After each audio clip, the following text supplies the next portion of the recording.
I'm Marie Condlin, and I wanted to share a little time with you and discuss our readings for this Sunday. We're in the first Sunday of Lent, and we're in Cycle B. So our gospel comes from Mark, and it is about the temptation of Jesus in the desert.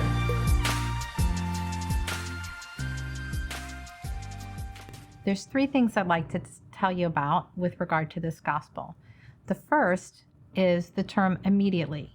So where does this particular story take place? Well, Jesus has just been baptized. The skies have broken open, and the Spirit has descended on Jesus like a dove. And God himself has said, "This is my beloved Son, in whom I am well pleased." What happens next? Immediately, the Holy Spirit drives Jesus into the desert.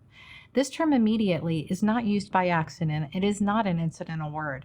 In fact, Mark uses the word immediately 41 times in his gospel. In all of the New Testament, there is not but a few additional uses of that word. This word is unique to Mark and important to his message for the reader. When Mark speaks to his readers through his gospel, he wants to help the reader think like they're one of the disciples, being asked the same questions and being taught the same things. And his question is constantly to his disciples, do you understand? Not only do you understand, but once you understand, you have to act immediately. So what Jesus is saying here is immediately he goes into the desert, and Mark is telling us immediately we need to respond to the Holy Spirit's call in our own life. The second thing I'd like to discuss is the way Mark portrays the temptation in the desert. In Matthew and Luke, we see the same temptation in the desert go into great detail on the ways in which Satan tempted Jesus. But Mark only has 2 sentences. He simply says that Jesus is in the desert for 40 days, that he's surrounded by wild beasts, that Satan tempts him, and that he is ministered to by the angels. There is no particular detail about the ways in which he's tempted. And I think this creates a unique ability for us to better see the experience that Jesus went through.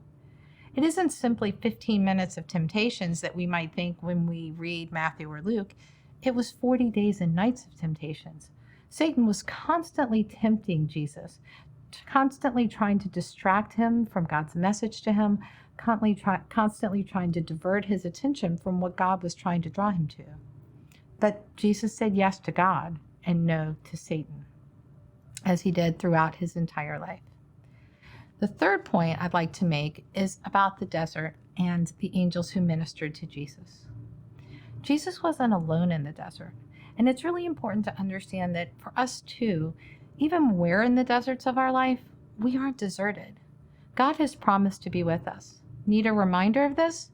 Look back to our first reading for Sunday, from Genesis 9, after the flood, when God makes a covenant with his people Noah and all of the animals in creation then and to come. That's you and me. And a covenant isn't a contract.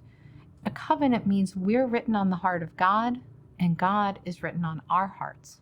And that's really important. So the angels ministered to Jesus, upholding him and helping him to continue to follow God's will.